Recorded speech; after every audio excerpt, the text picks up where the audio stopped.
Hello, good morning friends. अब एक chapter number 5 Thingdu, Gujarati chapter number 5 Thingdu. Thingdu का मतलब ये होता है कि फटा हुआ कपड़ा, उसको एक प्रकार से उसको ढकने के लिए दूसरा कपड़ा लेना है। और दूसरा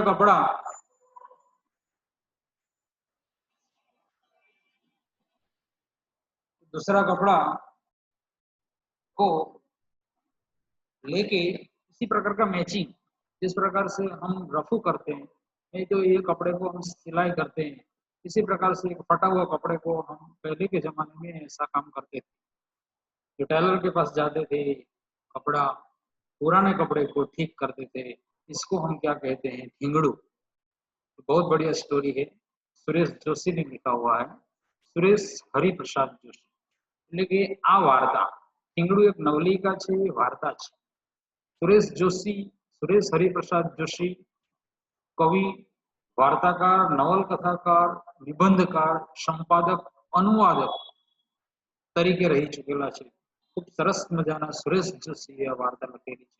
ઠીંગડું કહેવાનો મતલબ એવો છે કે આ લેસન આપણને એવું સમજાવે છે, એક વાર્તા પ્રભાશંકર વૃદ્ધ અને એમની પત્ની પાર્વતી અને એમના પાર્વતીના અવસાન પછી આ પ્રભાશંકર એકદમ વૃદ્ધ થઈ જાય છે અને એ વૃદ્ધ થઈ જાય છે, પરંતુ આ પ્રભાશંકર પોતાની પાર્વતીની, પોતાના લગ્ન જીવનની યાદો પછી એઓ કપડાને સાંધવા માટે સોય દોરો શોધે છે અને સોયમાં દોરો પરોવી શકતા નથી અને એ બાજુમાંથી નાનો સરખો બાળક ને બોલાવે છે અને બાળક વાર્તા કહેવા માટે આ પ્રભાશંકર પાસે વાર્તા કહેવડાવે છે।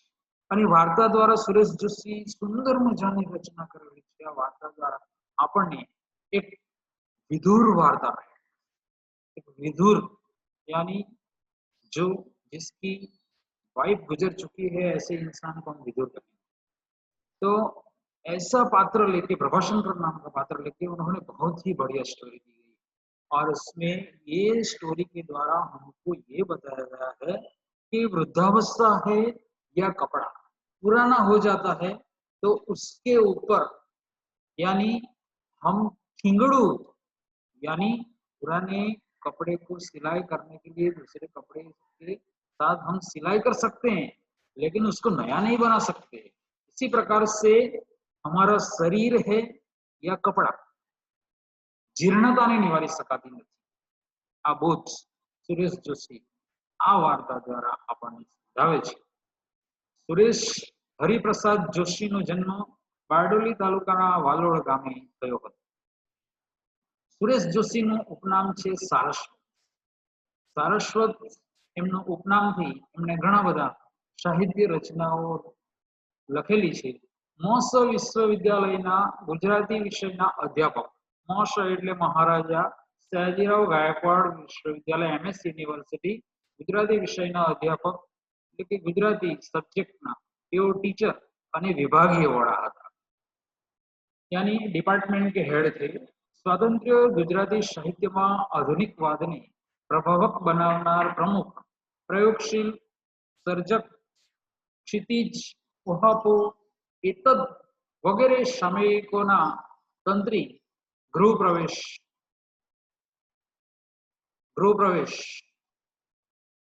बीजी थोड़ीक, ये जो है बीजी थोड़ीक जो उनकी जो बुक है उसमें से हमारा ये लेसन लिया गया है। स्टोरी ठिंगड़ू वो बीजी थोड़ीक उनकी जो बुक है सुरेश जोशी की उसमें से लिया गया है। साहित्य प्रकार है नवलिका यानी वार्ता, संदर्भ साहित्य है थोड़ी। अपीच न तत्र सूर्य भाती एकदा नीमी सारणी वगैरह તેમના વાર્તા સંગ્રહો છે। यानी इस प्रकार की स्टोरी उन्होंने लिखी है। छिन्न पत्र અને મરણોત્તર એમની પ્રયોગાત્મક નવલકથાઓ છે। ઉપજાતિ, પ્રત્યંચા, ઇતરા, तथापि वगैरह તેમના કાવ્ય સંગ્રહો છે। કિંચિત, કથોપકથન, અરણ્ય રુદન, ચિંતયામિ મનસા, અષ્ટામોધ્યાય વગેરે તેમના લાક્ષણિક વિવેચન સંગ્રહો છે. જનાંતિકે ઇદમ સર્વમ અહોબ કિમ આશ્ચર્યમ અને इति में मति वगैरह एमना ललित निबंधों संग्रह है। इस प्रकार से उन्होंने ऐसे लिखे हैं। तो हमारा जो लेसन है 5 नंबर का चैप्टर थिंगड़ू, वो भी उन्होंने बहुत ही बढ़िया तरीके से हमको समझाया है। परंपरागत वार्ताओं करता निराड़ी शैली लखायेली आ वार्ता में लेखके विदुर वार्ता ने विदुर, मैंने आपको बताया है विदुर जिसकी वाइफ गुजर चुकी है वैसे इंसान को विदुर कहते हैं। वार्ताने वृद्ध प्रभाषण करना वर्तमान અને ભૂતકાળના જીવન પ્રસંગોના તાણાવાળા કલાત્મક રીતે ગુંચ્યા છે। वर्तमान यानी जो वृद्ध हो गए हैं उस टाइम की उसकी लाइफ, और भूतकाल यानी पास्ट टाइम में उसकी लाइफ किस प्रकार की थी, उसी प्रकार से उसका जीवन किस प्रकार था, ये दोनों को मिला के उन्होंने बहुत ही अच्छी स्टोरी बनाई है। वस्त्र ने ठेंगड़ू मारती वक्त यानी कपड़े को जो दूसरा कपड़ा लेके जो सिलाई करते थे उसको कहते हैं ठींगड़ू मारती वखते प्रभाषण करना वीतेला जीवन અને દાંપત્યની ઝલક, दाम्पत्यानी उसकी पति पत्नी का जो जीवन है वो उनकी लाइफ झलक स्मृति संवेदन द्वारा आपी दी थी। यानी साथ में स्टोरी के साथ में ये उन्होंने उनके साथ दी गई है। एकला અને ઓશિયાળા પ્રભાષણ કર, उनकी वाइफ गुजर जाने के बाद अकेले रह गए थे। ओशियाड़ा ने दूसरे ऊपर डिपेंडेबल रहना, ओशियाड़ा એટલે કે બીજા પર નિર્ભર રહેવું, એને ઓશિયાળા શબ્દ કહેવામાં આવે। પ્રભાશંકર વાર્તા કહેવાની શરતે પડોશીના છોકરા મનુ પાસે ટ્રોયમાં દરો પરોવરાવે છે। એમણે કહેલી વાર્તામાં પણ સિદ્ધ પુરુષ રાજા રાણીને કુમાર ચિરાયુ માટે ચિરયૌવનનું વસ્ત્ર આપે છે, પણ તેમાં કાણું પડશે તો ઠીંગડું मारવું अति कठिन છે એમ કહે છે। इसके द्वारा समझाया गया है अगर कपड़ा है या शरीर एक बार बिगड़ता है, वृद्ध हो जाता है, तो उसको वापस जैसा था वैसा लाने में बहुत ही दिक्कत हो जाती है। અને એવું થાય છે પણ ખરું, वस्त्र હોય કે शरीर। फ्रेंड हमारे लेसन का ये जो मेन जो कहने की बात है, वस्त्र હોય કે शरीर, जीर्णता ने निवारવું अशक्य है। जीर्णता यानी पुराना हो जाना, वृद्ध हो जाना, बुढ़ापा आ जाना, उसको कभी भी हम रोक सकते नहीं है, वापस हम युवानी ला सकते नहीं है। हाँ, हम हमारे लाइफ स्टाइल इस प्रकार से जीने की कोशिश हम कर सकते हैं, लेकिन कभी गुजरा हुआ कल हम वापस ला सकते नहीं। પછી એને ટકાવી રાખવાના પ્રયાસો ઠીંગડું મારવા જેવા છે। यानी नया कपड़ा लाते हैं वैसा ही होगा नहीं, तो फटा हुआ कपड़े को मारते हैं तो वो पुराना रफू ही हो जाता। वार्ता में बाळ वार्ता गुथी ने वार्ता करे आजीवन रहस्य ने प्रतीकात्मक रीति से, यानी हमारी लाइफ में ऐसा कहा गया है कि आप जैसे है वैसे ही नहीं रहेंगे, लेकिन उसमें वृद्धावस्था भी आएगी, और वृद्धावस्था हमारे शरीर को हमारे को एक्सेप्ट करना ही पड़ेगा, बराबर उसको नई तरह से ला सकते नहीं। हम लेसन को समझते हैं। पश्चिम में क्षितिज पर वादड़ा छवाયેલા હતા। क्षितिज आपको पता है कि जहां सूरज और आकाश दोनों मिलते हुए ऐसी काल्पनिक रेखा दिखती है, उसको हम क्या कहते हैं? क्षितिज। તેથી આથમવા આવેલા सूरजनी रतुमड़ी आभा देखाती नहोती, यानी सूरज जब शाम को ढलता है तब किस प्रकार का कलर दिखता है, उसी प्रकार से सहज वादळ आछा हता ત્યાંથી રતાસની નાની सी લકીર, લકીર यानी रेखा घड़ी भर देखाई न देखाई ने छवाता जता अंधाराમાં અલોપ થઈ ગઈ। જાણે કોઈ નાગણે બટકું ભરી અંધારના ઝેરની કોથળી ખાધી, यानी वो अभी शाम हो गई, पूरा अंधेरा हो गया है।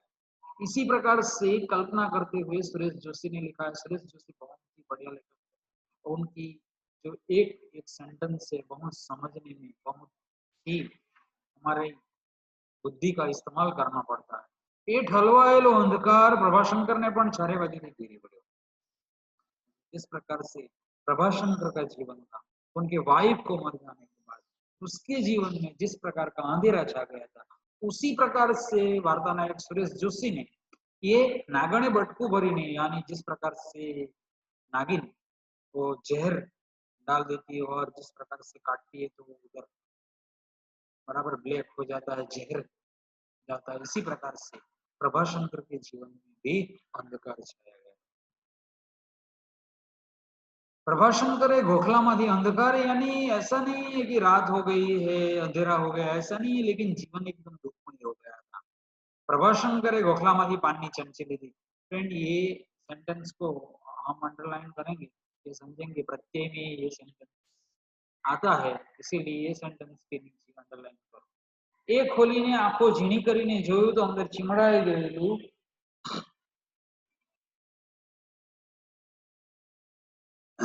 ચીમડાઈ ગયેલું અડધું જ પાન હતું। 2 દિવસથી હસમુખને પાન લાવવાનું યાદ કરાવવા છતાં એ ભૂલી જ જતો હતો। यानी हसमुख उसका लड़का था, भूली ज जतो હતો। પ્રભાશંકરે ખૂબ કાળજીથી અડધા પાનના 2 ભાગ કર્યા। એમાંનો એક ભાગ સાચવીને ચમચીમાં મૂકી દીધો ને બીજા ટુકડા પર ચૂનો કાથો ચોપડવા લાગ્યા। પાન મોઢામાં મૂક્યું, સાથે તમાકુની ચપટી ભરીને મોઢામાં મૂકી। यानी प्रभाशंकर टबेको खाते थे तो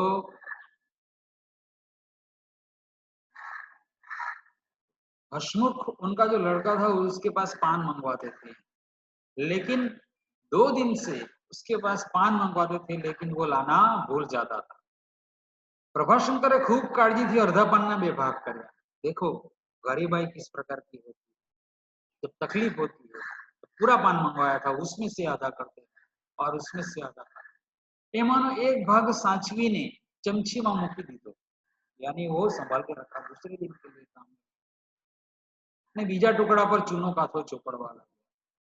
पान खाते, पान मोढाમાં મૂક્યું, સાથે તમાકુની ચપટી ભરીને મોઢામાં મૂકી। पान खाने की आदत थी प्रभाशंकर। इस प्रकार से બહારના શેરીના દીવાના પ્રકાશનો એક રિસોટો આગલા ઓરડામાં પડતો હતો।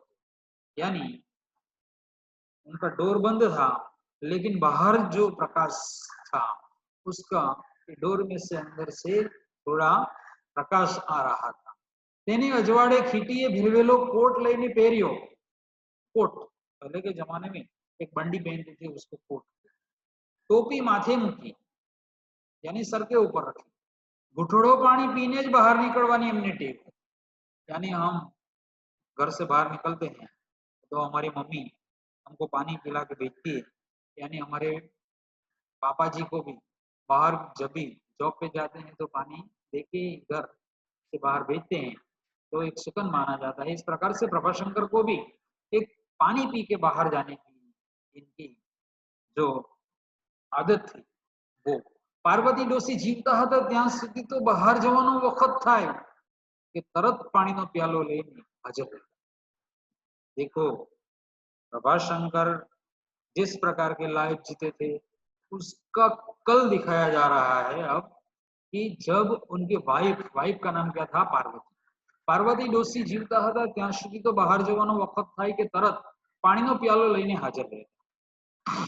यानी એવી નાની નાની ઘણી વસ્તુઓ આ છેલ્લા 1 વર્ષથી એમને જાતે જ કરી લેવી પડી। यानी यहाँ उनकी वाइफ का देहांत हो चुका था, अब 1 साल से प्रभाशंकर खुद अपना काम खुद ही करते। पाणी માટે પ્રભાશંકર પાણીયારા પાસે ગયા ને ઘૂંટડો ગળે ઉતારીને પાછા વળતા હતા, ત્યાં એકાએક જાણે કોઈએ પાછળથી એમના કોટની બાંય ઝાલીને એમને રોક્યા। यानी प्रभाशंकर को उनकी वाइफ जिंदा है, किसी से कुछ बुला रहे हैं, कोई बुला रहे हैं, ऐसा उनको आभास होता है। हम देखते हैं कि हमारे घर में कोई हमारा प्रिय पात्र है, वो चला जाता है फिर भी हमारे घर में है, ऐसा हमको एहसास होता है। उसी प्रकार से प्रभाशंकर को भी उसकी वाइफ घर में है, ऐसा उनको एहसास होता है। एमनाथी एकाएक पूछाई गયું, यानी उन्होंने अचानक से पूछा, શું છે હસमुखनी माँ? पहले के जमाने में वाइफ का नाम नहीं लेते थे, लेकिन लड़के के नाम से बुलाते थे कि भाई हसमुखनी माँ। निशब्द अंधकार में, निशब्द, कोई सुनने वाला नहीं, कोई बोलने वाला नहीं था। अंधकार में ये प्रश्न रजड़तो उनका कोई आंसर मिला। प्रभाशंकर आंख झीणी करीने अंधारा में, यानी प्रभाशंकर को वो पुराना कल उनके सामने दिख रहा है। तब खीरनो सड़ाको लईने सहज खोकारो खाई, उनके वाइफ जो बोलती थी, अब उनको सारी बात याद आती है और याद हमारे पास टेन में अब चली गई है स्टोरी। तब खीरनो सड़ाको लईने सहज खोखारो खाईने मकुजे कहीने पार्वती डोसी ने बात करवानी टेव हती। उनके वाइफ को मकुजे कहते थे, नाम से नहीं बुलाते थे, लेकिन इस प्रकार से कहते थे कि मकुजे। मोटा दीकरा मणिशंकर ना मृत्यु पछी प्रभाशंकर घणीवार अन्य मनस्क बने। उनके बड़े लड़के का नाम था मणिशंकर, दूसरा लड़का था उसका नाम हसमुख। लेकिन उनकी वाइफ गुजरने से पहले ही मणिशंकर यानी बड़ा लड़का का देहांत हो जाता, इसीलिए उस टाइम अन्य मनस्क बन गए, यानी कभी बेचैन हो जाते, कोई कोई ख्यालों में डूब जाते थे, कुछ बोलते नहीं थे, कुछ कहते नहीं थे, अकेले ही बैठे गुमसुम बैठे रहते थे। उसको हम क्या कहेंगे, अन्य मनस्क बनी जता। ત્યારે ઘણું ખરું એમની બાંય ખેંચીને બોલાવવાની પાર્વતી ડોસીને ટેવ પડી ગઈ, यानी तब जो उनके ख्यालों में डूब जाते थे, तब उनकी जो वाइफ थी वो उनको हिला के वो भान में ला देती थी। ત્યારે ઘણું ખરું એમની બાંય ખેંચીને બોલાવવાની પાર્વતી ડોસીને ટેવ પડી ગઈ। પ્રભાશંકરની યાદ આવી। પરણ્યાને 2 વર્ષ થયા હશે, यानी 2 साल हो गए। अब उनकी स्टोरी आ रही है। ત્યારે तो એમના ડોસા ડોસી ઘરમાં હતા, यानी प्रभाशंकर के माता पिता भी घर में थे। जमीने प्रभाशंकर नौकरी जवानी तैयारी में ज हता, यानी प्रभाशंकर जॉब करते थे। एमनी टेव मुजब घोटड़ो पानी पीने रसोड़ानी बहार निकलवा जता हता, ત્યાં જ यानी जॉब पे जाते थे तब उनकी वाइफ उनको वहां रोकती है। आम ज कोटनी बांय खेंचीने एमने उभा राखीने पार्वतीए पोते माता थवानी छे तेना शुभ समाचार आप्या, यानी उसकी लड़की की मां बनने वाली है, इस प्रकार का शुभ समाचार ये प्रभाशंकर को उनकी वाइफ देती है। संयुक्त कुटुंब में मर्यादा जाड़वीने रहवानुं, यानी उस टाइम पे जॉइंट कुटुंब था, बहुत सारे लोग थे, तो उसके टाइम में मर्यादा जाड़वीने रहवानुं। बे घड़ी एकांत मेळवीने बे एक शब्द बोलवानुं, पण भाग्ये ज बने। राते माँ बाप ने भागवत संभळावीने प्रभाशंकर सुवा जाए त्यारे पार्वती पथारीने एक खूणे आखा दिवसना कामथी थाकेली ऊंघे घेराती आंखे માંડ जागती, यानी दोनों के बीच बहुत ही कम बात होती थी, लेकिन रात को वो सोने के लिए जाती थी। तब उनके जो रूम थे उसमें पार्वती प्रभाशंकर का वेट करते हुए बैठी रहती थी, लेकिन प्रभाशंकर उनके माँ बाप को भागवत कथा सुनाते, पढ़ के सुनाते थे और इसके बाद सोने के लिए जाते। तब उनकी वाइफ आखा दिवस यानी पूरा दिन काम से थकी हुई ऊंघे घेराती आंखें માંડ जाती, प्रभाशंकर का वेट करती बैठती। आमे ते प्रभाशंकर 4 शब्द बोलवाना जे एक ज बोलीने काम चलावी लेवा, बहुत कम बोलते। मरण आव्यो ते दिवसे पण पार्वती आम ज हाथ पकड़ीने रोकाता कहे, यानी जिस दिन उसकी वाइफ गुजर गई थी, जिस दिन उसका देहांत होने वाला था, उस दिन प्रभाशंकर को रोका था। और फ्रेंड, मैंने आपको पहले भी बताया है कि जब इंसान मरने वाला है तो उसको कहीं न कहीं कोई ऐसा संकेत मिलता है कि आज उसका देहांत होने वाला है। कहीं न कहीं ऐसा कुछ न कुछ तो वो कहते हैं कि हमको उनकी बातें बता देते हैं, उसको पहले से पता चल जाता है कि आज उनका देहांत होने वाला है, आज नहीं जाओ तो न चले। यानी उसकी वाइफ कहती थी कि भाई आज आप जॉब पे नहीं जाओगे तो नहीं चलेगा, पण पछी तरत ज प्रभाशंकर नित्य नियम में कसो भंग पड़े ये साकी लेता है, लेकिन तुरंत उनकी वाइफ को याद आ जाता है। और प्रभाशंकर जो हमेशा रूटीन में किसी भी प्रकार की वो गलती नहीं करते हैं और हमेशा के लिए कायम रहते हैं, वो कभी उनको पसंद नहीं था। ये जान के बात बदली नाखी ने कहेलू, यानी उन्होंने उनकी बात वो बदल दी। ना ना ये तो मने अमथू ज जरा मन में एम थयु, यानी उनकी बात थी वो कहने का बंद कर दिया और कहा कि लो एक घुटड़ो पानी पीने पछी जाओ। घुटड़ा पानी पिलाती है फिर वापस जाने के लिए कहती है। आથી બારણાના આગળમાં કોણી આગળથી ફાટેલો કોટ ભેરવાતા ઊભા રહી જઈને એકદમ એમનાથી પૂછાય, શું છે હસમુખની માં? वो उनका पास्ट टेंस उसको याद आ रहा है कि इसी प्रकार का उनका जीवन था, उसी प्रकार से वो निकल रहे थे, उसकी वाइफ के साथ इस प्रकार की बात हुई। પણ પેલો તફીરનો સડાકોને મકુજીના ઢોકો સંભળાયા नहीं। क्यों नहीं सुना? क्योंकि उनकी वाइफ गुजर चुकी है। अब उनको इतनी सारी बातें याद आ गई, लेकिन उनको जो उनके वाइफ की बात थी वो अभी सुनने को मिली। એટલે પ્રભાશંકર એકલા જ બોલવા લાગ્યા, यानी खुद बोलते શું છે कोट फाट्यो છે એમ જ કેવું છે ने, यानी कपड़ा फटा हुआ है जो पहना हुआ है कोट, ये શું ઠીંગડું मारो, यानी उसको ठीक कर दो, પણ સોય દોરો क्या છે, लेकिन उसको सिलाने के लिए सोय और दोरा कहाँ है। પછી થોડી વાર અકળાતા હાથ મસળતા પ્રભાશંકર એમની ઉભા રહ્યા, फिर बाद में वैसे ही खड़े रहे। પછી જાણે પાર્વતીનો નાખુશ થયેલો ચહેરો જોયો હોય તેમ બોલ્યા, यानी पार्वती उससे नाराज है ऐसा उन्होंने सोचा। फिर बाद में बोला, पण तू ज कहे ने, उनके वाइफ को कहते हैं कि पण तू ज कहे ने हूँ शू करूं, बहू ने माराथी वारे वारे कहेवातुं, यानी बहू को मेरे को बार बार कह नहीं सकता हूँ, वारू ढींगड़ू मारू छू पछी छे, यानी आपको ये कपड़ा ठीक कर देती हूँ। फिर बाद में कुछ है ઠીંગડું શબ્દ ચારેક વાર ફરી ફરીને બોલ્યા ને એમને વળી યાદ આવ્યું। एक बार 3-4 वर्ष नबड़ा गया।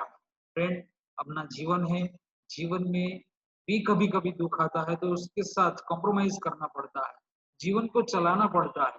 कपड़ा है तो उसको ठीक करना पड़ता है, सुख और दुख आता रहता है। तो हर चीज में हमारे जीवन के साथ ये जुड़ा हुआ शब्द है ઠીંગડું, इसीलिए लेसन का नाम भी ઠીંગડું रखा गया है। ઠીંગડું મારું ઠીંગડું મારી આપો છું પછી છે કાંઈ, ઠીંગડું શબ્દ ચારેક વાર ફરી ફરીને બોલ્યા। એમને વળી યાદ આવ્યું, એક સાથે 3-4 વર્ષ નબળા ગયા, ઘર ખોરડા આગમાં બળી ગયા। નબળા ગયા यानी बारिश हुई, घर खोड़ा आग में पड़ी गया, यानी घर भी जल गए। जमीन तो तसु सरखी हती नहीं, यानी जमीन तो तसु सरखी हती नहीं। बाप गामोटू करता, बहनों ने परणाववानी हती। आथी 15 वर्षनी वयथी ज प्रभाशंकर एक वेपारीनी दुकाने तमाकूना पड़ीका वाळवा बेसी गया, यानी 15 साल की उम्र में वो काम करने लग गए थे। वर्नाक्युलर फाइनल तो पास कर ली, यानी उन्होंने उस टाइम पे फाइनल यानी जो एग्जाम 11th स्टैंडर्ड पास करते थे, बाद में जॉब मिल जाती थी, उस टाइम में वर्नाक्युलर फाइनल पास कर ली। એટલે 5 વર્ષ રાહ જોયા પછી આખરે બહુ દૂરના અજાણ્યા ગામમાં, यानी वो एग्जाम पास करने के बाद उनको दूर के गांव में 15 रुपये की, कितने रुपये की 15 रुपये यानी प्राथमिक शाળાના શિક્ષકની નોકરી મળી, यानी प्राइमरी टीचर वो बन चुके थे। घर खर्च, बहनों लग्न आ બધું ઉપાડતા 3500 થઈ ગયા, यानी इंसान घर चलाते चलाते वो उनके शादी करने का टाइम भी नहीं मिला, उसमें उसकी उम्र ज्यादा बढ़ गई, 35 साल के हो गए। आखरे प्रभाशंकर ने परણવાની અમર, तब उनकी शादी करने का टाइम उसको मिला। परण्या પછી आणु करवा, यानी जब हम शादी करने के बाद लड़की को लेने के लिए हम वापस उनके मायके जाते हैं, तब उसको आणु कहते हैं। आणु करवा सासरे गया ત્યારે पार्वती जोड़े जी बात थी तेमनी याद आई, उन्होंने उनके वाइफ के साथ बात की थी, वो भी उनको याद आ रही। एमणे कहेलू, यानी उन्होंने कहा था मारी तो उम्र मोटी थी, यानी मेरी तो उम्र बड़ी हो गई है, क्योंकि घर का सारा काम करने में, बहनों की शादी करने में मेरी उम्र बढ़ गई है। संसारनो ढसरडो करता मारो रस तो बधो सुकाई गयो, यानी मेरे जीवन में जो महोत्सव करने की बात थी वो तो अब सूख गया है। जो युवानी थी वो चली गई है, तने मारी जोड़े फावसे। उन्हें क्वेश्चन मार्क कर दिया कि भाई मैं तुमको लेने के लिए तो आया हूँ, लेकिन आपको मेरे साथ जमेगा? पार्वतीए एनी सखीए શીખવેલો જવાબ આપ્યો હતો, यानी उन्होंने बहुत बढ़िया आंसर दिया, તમે જ મારે મન બધું છો, પછી મારે બીજા કશાની શી જરૂર? તમે જ માरे मन બધું છો, પછી મારે બીજા કશાની सी जरूर છે। इस प्रकार का जवाब वो क्वेलिफाई कर देते हैं कि भाई मेरी स्थिति इस प्रकार की, मैं तो बहुत गरीब हूँ, ये बराबर मेरी स्थिति बराबर नहीं है, मेरी उम्र बढ़ गई है, तू शादी करने का मतलब जो सोच रही है वैसा युवानी मेरे पास नहीं है, तेरे को मेरे साथ जमेगा, ऐसा क्लियर कर देते हैं। तो उनकी वाइफ किस प्रकार का जवाब देती है, तो तमे ज मारे मन બધું છો, પછી મારે બીજા કશાની શી જરૂર છે? इस प्रकार का जवाब देते हैं। फ्रेंड यहाँ हम रुकते हैं, दूसरा आगे हम